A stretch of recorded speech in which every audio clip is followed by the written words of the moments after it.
Hello, my brothers and sisters. This is series 504, lesson number 14. Satan controls the Pharisees in the churches. Well, in that day, there were the synagogues. But yes, Satan did control those Pharisees. Matthew 23, 1 through 7. And the introduction is the Pharisees were mostly middle class businessmen and leaders of the synagogue, though they were a minority in the Sanhedrin and held the ministeriality number, majority number of the portions of the priests. They seem to control the decision making of the synagogue, no, of the Sanhedrin, because they had popular support among the people. They did not practice what they preached. And as a general rule, the Pharisees were self-righteousness and smug in their delusion that they were pleasing to God because they kept the law or parts of it, at least as Jesus pointed out to them. However,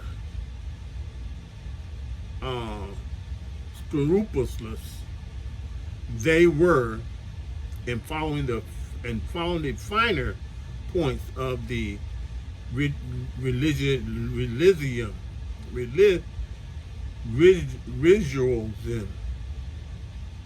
they failed. No, they failed to measure up to the God's standard of holiness. So this is what happened to the Pharisees. They were very selfish individuals, and they failed to, even though they loved the law of Moses, but they failed to keep it themselves. And so Jesus had a problem with that. And then it says Jesus criticized the religious leaders. Matthew 23, 1 through 7. Number 1 says, then Jesus said to the crowd and to his disciples. Number 2, the teachers of religious law and the Pharisees are the official interpreters of the law of Moses. Number 3 says, so practice and obey whatever they tell you. It's Jesus talking. But don't follow their example. You practice and listen to what they tell you, but don't follow their example. They taught one thing but do another. He said, don't follow that. And we do the same thing today.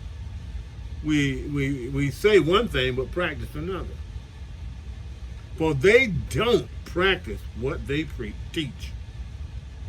And the Spirit says Satan controlled the Pharisees through political corruption.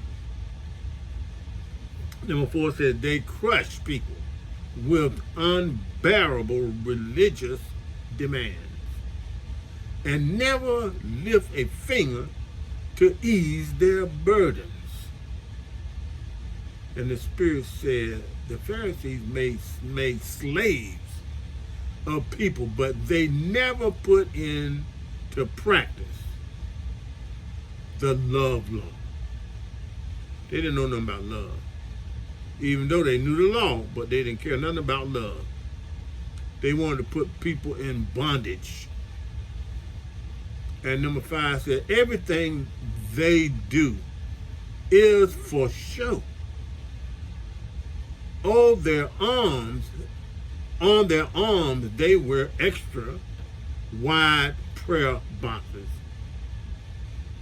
with scripture verses inside.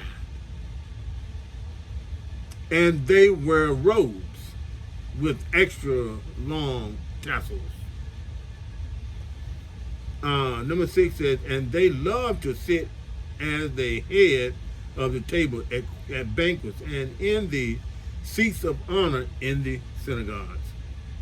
Number 7 says they love to receive respectful greetings as they walk into the marketplace and to be called rabbi. And the Spirit said to me, the Pharisees were full of pride. But pride comes before the fall. And this is what Jesus was trying to show them. You guys are full of pride. That's what you are. You're full of the devil. Because they wanted to be somebody important. And when you like that, you're full of pride. And so how can Christ get through to you? He can't. Because you have made up your mind. You're going to live your way, and that's the only way. Even though they knew Jesus was who he said he was, but they didn't want to change. They didn't want to be transformed in the person of Christ. They were happy where they were because they had full control of everyone's life. And they had Rome to back them. The next is Jesus teaches about inner purity. Matthew 15, 1, first verse, and then 7 through 11. Then number 1 says some Pharisees and teachers, religious law, now arrived from Jerusalem to see Jesus. They asked him, "You hypocrites," this is Jesus talking, "you hypocrite, Israel was right when Isaiah was right when he prophesied about you, for he wrote," number 8 says, "These people honor me with their lips, but their hearts are far from me." They wasn't a Pharisees because they had a heart for God, but they were a Pharisee because they had a heart for their own pleasures. Number 9, and don't you see that in the churches today? Not putting the churches down, but you see it all the time. Things have not changed.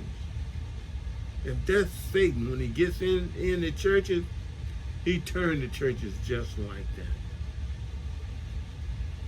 And number 9 says their worship is as force. For they teach man-made ideals and commandments from God. As commandments from God. They teach man-made ideals and say it come from God. And see, this is where Satan gets you. He already know you ain't reading the Bible.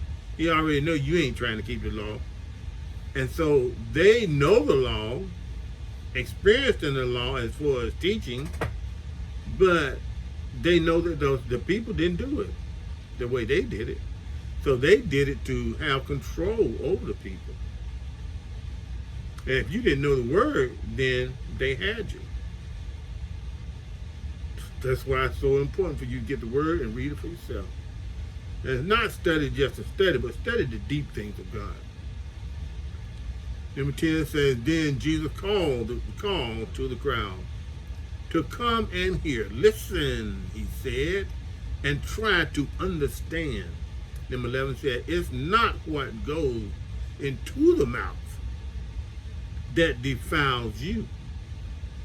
You are defiled by the words that come out of your mouth. And this is the Pharisees.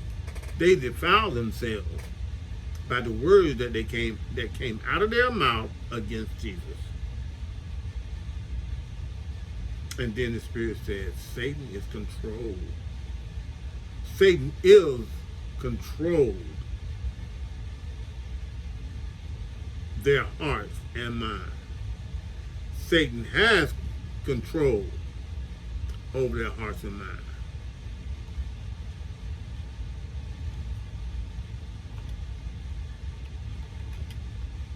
Yep, has control over their hearts and minds.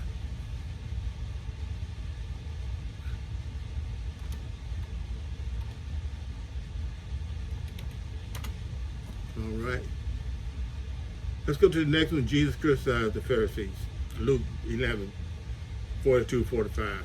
Number 42 says, what sorrow awaits the Pharisees, for you are careful to tithe even the tiniest income from your herb gardens, but you ignore justice and the love of God. See, those things they ignore. They know the law, they teach the law, but they ignore what they teach. And they have no love for God. The first commandment, love God, love Lord our God with all your heart, soul, mind, and body strength. They ignore that part. You should tithe, yes, but do not neglect the more important things. Love the Lord with all of your heart. That's the spiritual side of it. What sorrow awaits you, Pharisees? For you love to sit in the seats of honor in the synagogues and receive respectful greetings as you walk into the marketplace. 44 says, yes, what sorrow awaits you? For you are like hidden graves in the fields. I mean, a grave that's in the field that has no mark on it. Don't know who the person is. And what happened? You walk all over that grave and you don't even know who it is. People walk over them without knowing the corruption they are stepping on. And the Spirit said Pharisees were hell-bound. They were going straight to hell. Because Jesus said, you shut up the kingdom of heaven from men, but neither do you enter yourself. And for this, your sin remains. And once Jesus said your sin remains, that was it. 53 says, they took Jesus. No, this is a new one. Jesus before the council, Mark 14 and 53. 53 through 59.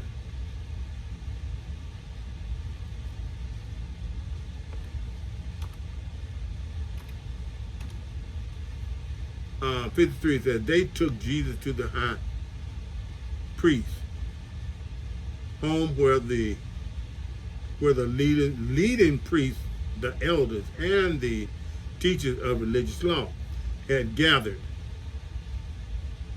The Spirit said the Pharisees finally arrested Jesus.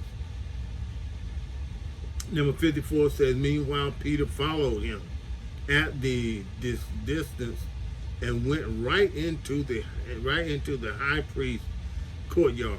There he sat with the guards, warming himself by the fire. 55 says, inside, the leading priest and the entire high council were trying to find evidence against Jesus. So they could put him to death. So they could put him to death. But they couldn't find anything. The Spirit said Satan is the father of lies. People try to tell lies, but they still couldn't find nothing. 56 says, many false witnesses spoke against him, but they contradicted each other. When you tell a lie, and you know it's a lie, many folks, they always contradict one another. I thought it was this way. No, I thought he said this. No, he must have said this. They couldn't get it together.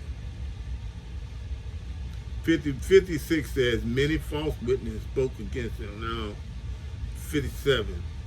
Finally, some men stood up and gave this false testimony.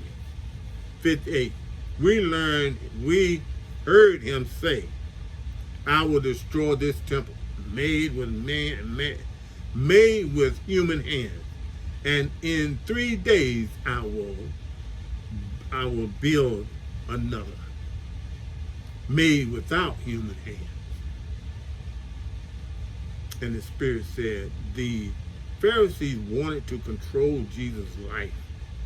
Satan wants to control God. Satan always wanted to control God. He said, he will build his throne above God. That's a dangerous spirit to have, a controlling spirit. 59 says, but even then, they didn't get their stories right. I mean, there's an old saying that if you dig a ditch for one person, you might as well jump in yourself because you're digging it for yourself. All right, let's go to the last one. And a plot to kill Jesus. John 11, 45 to 50. 45 says, many of the people who were with Mary believed in Jesus when they saw this happen. 46 says, but some went to the Pharisees and told them what Jesus had done. 47. Then the leading priests and Pharisees called the high council together. What are we going to do? They asked each other. Then this man certainly performed many miracles, signs.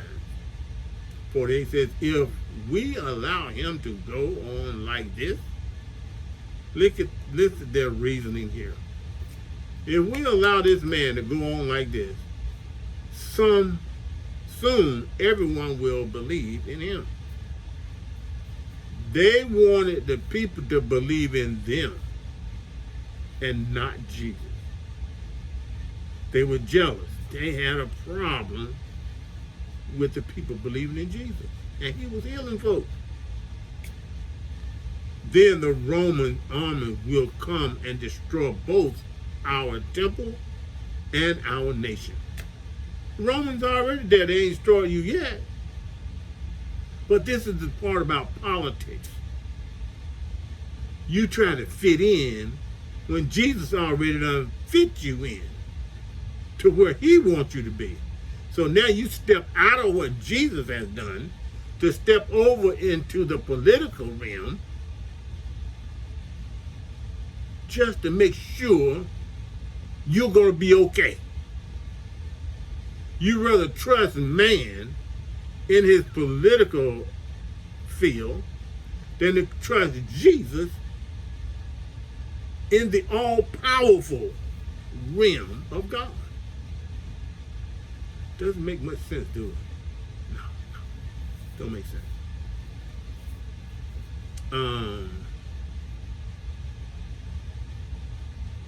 And then it says, then the Roman army will come and destroy. I read that. The Spirit said they were very carnal-minded and full of political reasoning. Number 49 says,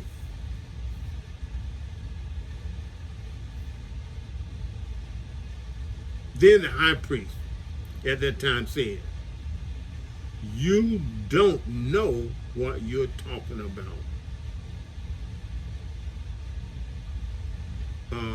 Number 50 says, you don't realize that it's better for you that one man should die. Look at the reasoning here. For the people than for the whole nation to be destroyed. Look at their reasoning. No faith, no trust in God at all. And you want those people to be your leaders? Oh my goodness. We're in trouble.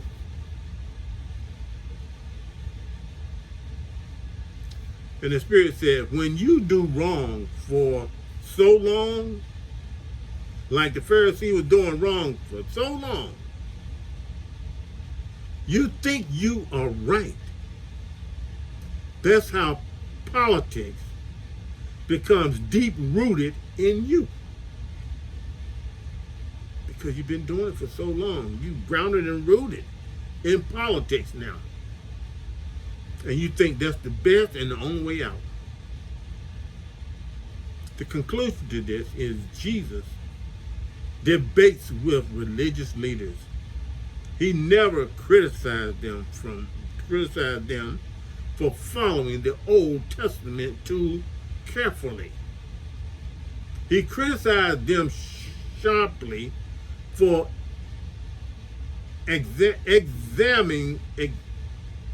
exalting their traditions above Scripture, and for not reading it profoundly enough, meaning not reading it into the depths of what the meaning truly is.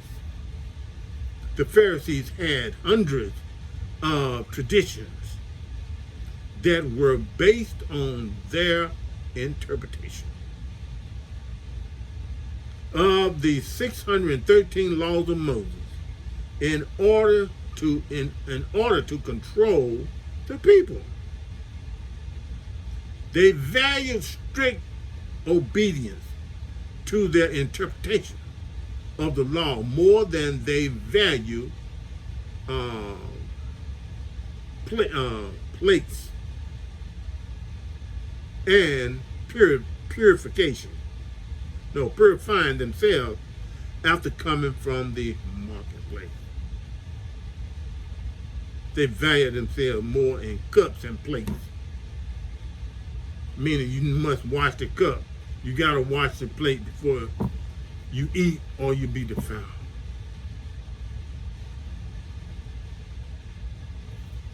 They had so many interpretations that it made them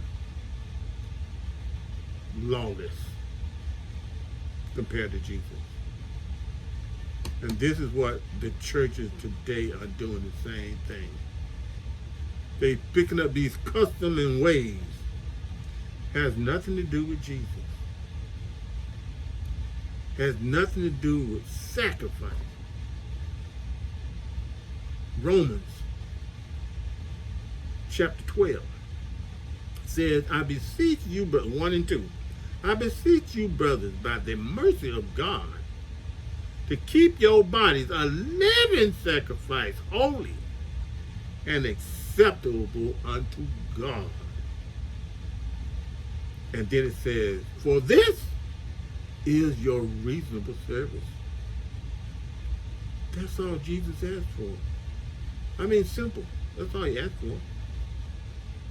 So why can't we give him that?